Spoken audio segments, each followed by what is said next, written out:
Assalamualaikum warahmatullahi wabarakatuh. Selamat pagi adik-adik semuanya. Perkenalkan, nama kakak Alisa Hirnisa dari jurusan Gizi Poltekkes Kemenkes Semarang. Kesempatannya saya di sini akan menyampaikan sedikit penyuluhan mengenai pedoman isi piringku demi masa depanmu. Dan untuk yang pertama, saya akan menanyakan terlebih dulu kepada adik-adik semuanya mengenai apa saja masalah gizi yang terjadi pada anak. Apakah adik-adik semua paham dan tahu masalah gizi yang terjadi pada anak? Bila tidak, maka akan saya jelaskan secara singkat terlebih dahulu. Untuk yang pertama ada obesitas. Obesitas merupakan penumpukan lemak yang berlebih akibat ketidakseimbangan asupan energi dengan energi yang digunakan dalam waktu lama. Yang untuk dampaknya ada hipertensi, diabetes, asma, dan radang sendi. Untuk hipertensi itu atau bisa dikenal dengan darah tinggi. Untuk diabetes itu terjadi bila adik-adik semua mengkonsumsi banyak makanan yang mengandung gula. Diabetes adalah penumpukan gula dalam darah. Dan untuk asma itu sendiri, asma adalah gangguan sesak nafas atau biasa disebut gangguan sesak nafas bila familiarnya. Untuk masalah selanjutnya yaitu ada stunting. Stunting adalah tinggi badan anak yang lebih pendek dari standar usianya. Dan untuk dampaknya ada gangguan kognitif. Gangguan kognitif ini sendiri adalah semacam gangguan berpikir, seperti kemampuan daya untuk mengingat ada semuanya. Dan untuk ada mudah terkena penyakit menular. Anak-anak kan biasanya mudah terkena flu, batuk, itu kan menular ya, dapat tertular dari teman-teman sebagainya. Dan untuk dampak yang lainnya ada kesulitan belajar.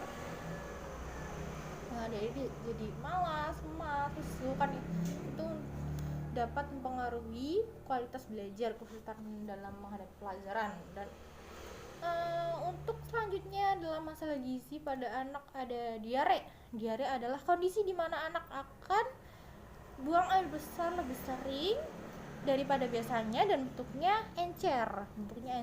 Dampaknya ada dehidrasi. Dehidrasi itu sendiri adalah kekurangan cairan dalam tubuh, seperti adik-adik merasa haus. Itu untuk selanjutnya ada karies gigi. Karies gigi adalah salah satu gangguan kesehatan gigi.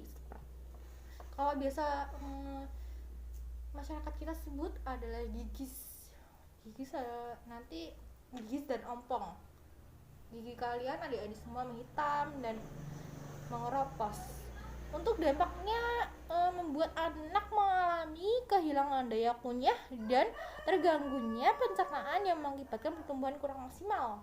Bila adik-adik mengalami ompong atau gigis, karies gigi ini, biasanya adik-adik semua merasa kalau malas makan, kesulitan dalam mengunyah. Jadi nafsu makan berkurang, maka berat badan adik-adik semuanya akan berkurang dan dapat mengganggu kesehatan lainnya. Dan untuk selanjutnya biasanya adik-adik semua juga kesulitan untuk makan sayuran dan buah ya. Banyak ya adik-adik semua yang tidak suka akan sayuran dan buah. Kenapa? Padahal banyak sayuran dan buah yang rasanya enak loh. Dan untuk mengatasinya, maka dilakukan pedoman isi piringku. Untuk mencegah semua itu, maka perlunya ada isi piringku. Nah, apakah adik-adik semua tahu apakah itu isi piringku? Maka belum tahu, maka akan kakak jelaskan mengenai isi piringku. Isi piringku adalah pedoman makan sehat yang diterapkan untuk sekali makan. Sekali makan itu seperti makan pagi, makan siang, dan makan malam. Dan untuk bagi-bagiannya ada 1/3 makan pokok, ada 1/6 lauk pauk, 1/3 sayuran, dan 1/6 buah-buahan.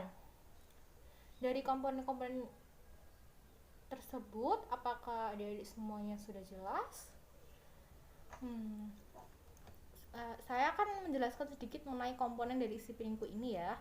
Untuk komponen yang pertama ada makanan pokok. Makanan pokok ini untuk memberikan energi pada diri semua dalam beraktivitas. Contoh dari makanan pokok ini ada seperti beras, umbi-umbian, dan roti. Umbi-umbian itu seperti kentang, singkong, ubi, dan lain sebagainya. Untuk selanjutnya ada lauk pauk. Lauk pauk terdiri dari pakangan sumber protein hewani dan sumber protein nabati. Protein hewani itu sendiri ada daging, ikan, telur, dan lain-lain. Dan untuk protein nabati itu sendiri ada tempe, tahu, dan kacang-kacangan. Manfaat dari lauk pauk ini sendiri bisa untuk memperbaiki jaringan yang rusak pada diri semuanya. Seperti contoh, bila ada terjatuh maka menimbulkan luka, bila mengkonsumsi protein akan mempercepat penyembuhan luka tersebut. Selanjutnya ada sayur-sayuran. Sayuran merupakan sumber vitamin dan mineral, terutama karoten, vitamin A, vitamin C, besi, dan fosfor. Sebagai vitamin dan mineral yang terkandung dalam sayuran berperan sebagai antioksidan. Contoh dari sayuran ini ada kubis, brokoli, bayam, kangkung, wortel, buncis, dan lain sebagainya. Apakah ada semua ada sayur yang paling favorit ada biasa makan? Brokoli, wortel.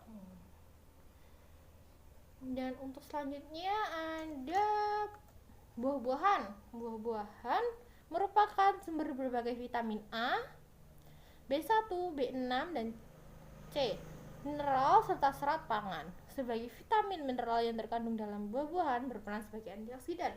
Contoh dari buah-buahan ini adalah apel, anggur, jeruk, semangka, melon, pepaya, dan lain sebagainya. Apakah dia biasanya mau konsumsi buah-buahan setiap harinya? Atau hanya hari tertentu? Atau saat-saat tertentu? Akan saya lanjutkan, yaitu ada pesan khusus gizi seimbang. Pesan khusus gizi seimbang yang pertama ada biasakan makan 3 kali sehari dan membawa bekal. Membawa bekal penting bagi adik-adik semua ya, terutama untuk sarapan. Perlunya sarapan dapat meningkatkan konsentrasi belajar adik-adik semua di sekolah. Dan untuk yang kedua ada berbanyak konsumsi sayur dan buah-buahan. Adik-adik semua tidak boleh malas untuk mengkonsumsi sayuran dan buahan, karena itu sangat baik untuk tubuh kita. Yang untuk yang ketiga ada biasakan konsumsi sumber protein. Sumber protein sudah saya jelaskan di lauk pauk tadi, seperti daging, telur, bisa tambahkan dengan susu, karena baik untuk tubuh pertumbuhan kita. Dan ada yang keempat adalah batasi makanan cepat saji. Kenapa batasi makanan cepat saji? Karena biasanya makan cepat saji itu banyak mengandung minyak di dalamnya dan kurangnya sayuran, karena terlalu banyak karbohidrat, karbon dalam makanan cepat saji. Maka dari itu batasi ya adik semua. Di sini banyak kan yang suka konsumsi makanan cepat saji. Ini ada kakak berikan contoh untuk menu makanan yang bisa diterapkan. Untuk menu makan pagi ada nasi goreng. Nasi gorengnya lengkap, ada sayurannya. Dan ada tambahan telur dadar, ada apel.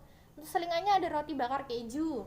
Untuk selanjutnya ada makan siang ada nasi, ayam goreng, tempe bacem, sayur sop, dan buah jeruk.